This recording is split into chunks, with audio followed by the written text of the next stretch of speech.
I'm here at the Bentway in Toronto, and I'm here to show you 12 ways to become a better inline skater. And of course, my number one tip is to stay low when you're inline skating. When you stay low while inline skating, your center of gravity is lower, meaning you're less likely to fall. You're bent and you have more available power ready in your quads. When you're low and your core is active and your spine is convex, you're super reactive and ready to move with any part of your body at any moment. So there's very little delay time in power transfer from the time you think about moving to the time you actually move. But most importantly for the stride, it's very important to stay low so you have all that power on each stride, a nice full flexion and extension. It just feels good to stay low, really predatorial. And then if I want to change directions, I'm ready for the stop.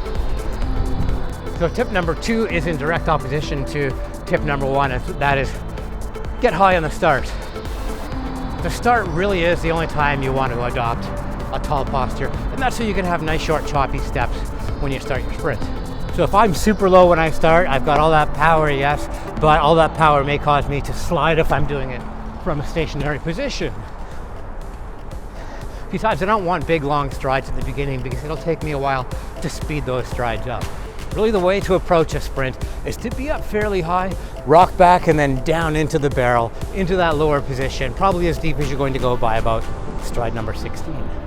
So a key element in a sustained skating life and very expedited practice learning curve is to find a very safe place, friendly place to skate in. A skateboard park, I would say, is a hostile environment right now. A lot of cool skateboarders out there, but there's a lot of uncool skateboarders out there. Practice some safety, enjoy your music, enjoy your friendships, have some very positive associations with inline skating, and then maybe you can crack it out in the skate park. So my number 4 tip is to learn the nada jump. The nada jump is beautiful in the city when you're going over something like this. You don't want to skip it all together, but you want to roll it a little bit. It's when I do a pretend jump, but I don't actually leave the ground. Kind of like a baby when it's just trying to jump and it's not really leaving the ground, except I'm not going to land on my diaper when I fail. It's especially good for feeling the sweet, sweet texture of the city. You can jump, catch it a little bit, but not get caught up in everything because your full weight is relying on rolling over this. Now that you've got the nada jump, let's talk about jumps. On the street, you only need a few inches to clear manhole covers, sewer grates, that sort of thing. I'm a firm believer that almost everything you can do in your shoes, you can do in your skates. If you've got a jump height at about waist height, maybe take a couple inches off that, but that's what you should be aiming at. So when I'm jumping onto something, I don't aim to meet the level that I'm jumping onto. I aim to land from above. So I want to get like 4 inches above it and then land nice and strong for a very good controlled landing. So I know I can make this, but I don't want to be lazy. Ooh, ooh, that feels solid.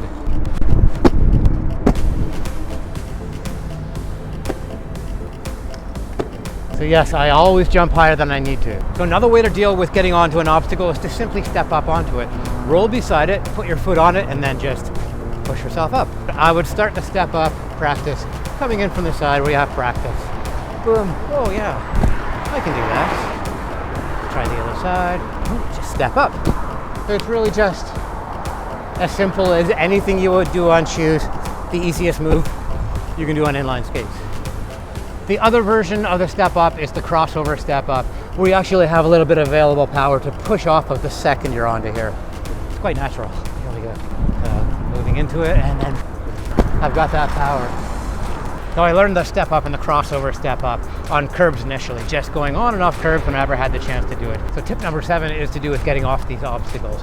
I like to do just a straight roll off, unless there's like a lip, or on curbs sometimes you have a pronounced seam there, so you don't really want to roll. But most of the time I find rolling diagonally or straight across curbs is just the way to go. And this, I won't jump off something like this. Usually I don't want to add any extra friction on my city tours. So I just roll off smoothly and continue on my merry way.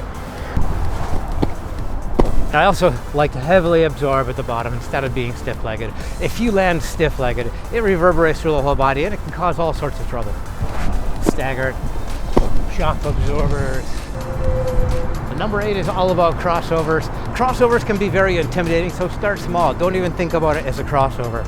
Really only aim to get that foot just about near the toe of that without actually crossing over You'll find that when you learn how to cross over, you can actually gain a lot of speed on the corners, and corners are actually a welcome part of your game, where you get to rest your quads and work your adductors, abductors, and other muscles to generate some speed. It's almost like limping in the beginning. Lift that foot, don't drag it like I just did. Lift that foot.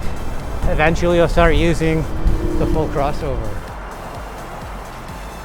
Tip number 9 is learn to coast on one leg. Learning how to coast on one leg is very important if you want to become an extremely good technical skater and have some nice long drift when you displace your weight from side to side, instead of just working all the time when you're skating down the street, which I've been guilty of in the city because I really want to have a nice narrow footprint.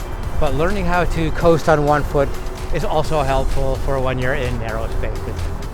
The one-footed coast is not terribly difficult for a few meters, but when you're going for a long stretch, you do have to fight it out a little bit and work hard with that hip flexor and allow for adjustments the whole way.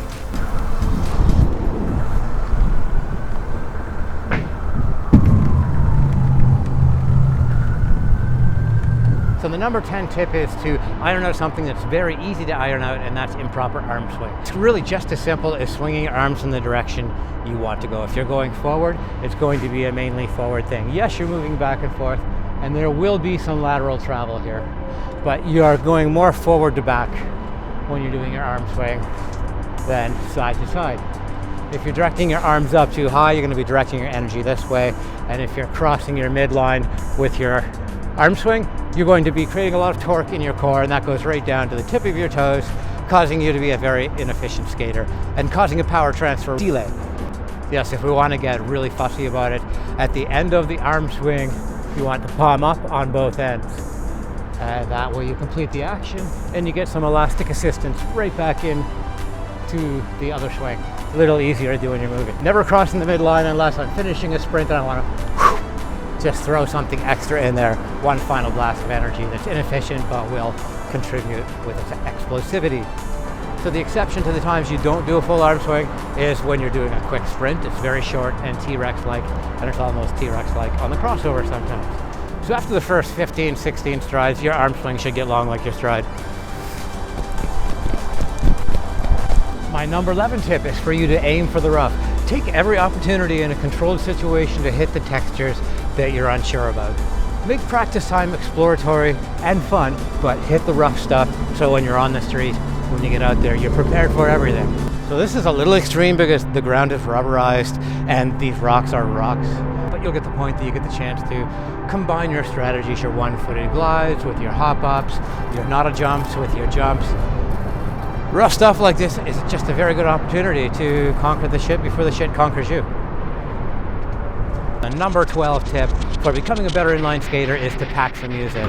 Skating to music helps your creativity and it also helps you regularize your stride, and it also can be used for a tool for speeding up. So if you're skating and you're listening to a beat, you can match that beat, regularize that stride.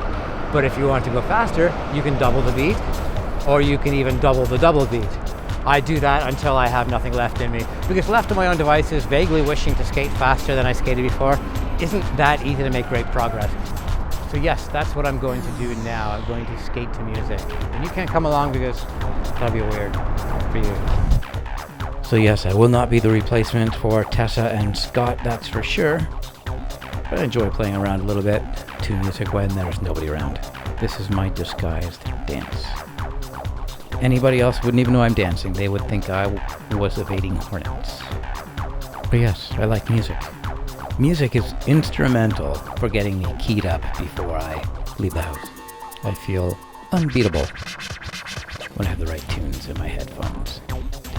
So welcome to bonus number 13. My advice to you is to practice the stop as much as you can. Don't ever roll to a stop when you're practicing skating. Take every opportunity to stop hard and be specific about exactly where you want to stop. It's so safe and empowering on the street to have a kick-ass stop. There are so many effective stops. There's also the drag or the T-stop or the L-stop. They're all the same thing. The drag stop is very good. Got nothing against the heel stop, except that thing gets in the way when you start doing more adventurous urban stuff, and the drop-off kind of goes out the window. The power stop stops me the fastest. Huge thanks to my Patreon patrons and your support of my content creation. I invite you to check out The site, if you haven't already, is got some skater and workout resources and some amazing people who want this channel to succeed. Yeah, that's cool. Don't forget to hit the subscribe button. Hit that little bell too, otherwise you don't get notifications. Thanks for rolling by. If you have any top 12 tips that didn't occur on this list, please put it in the comments below. That will be interesting.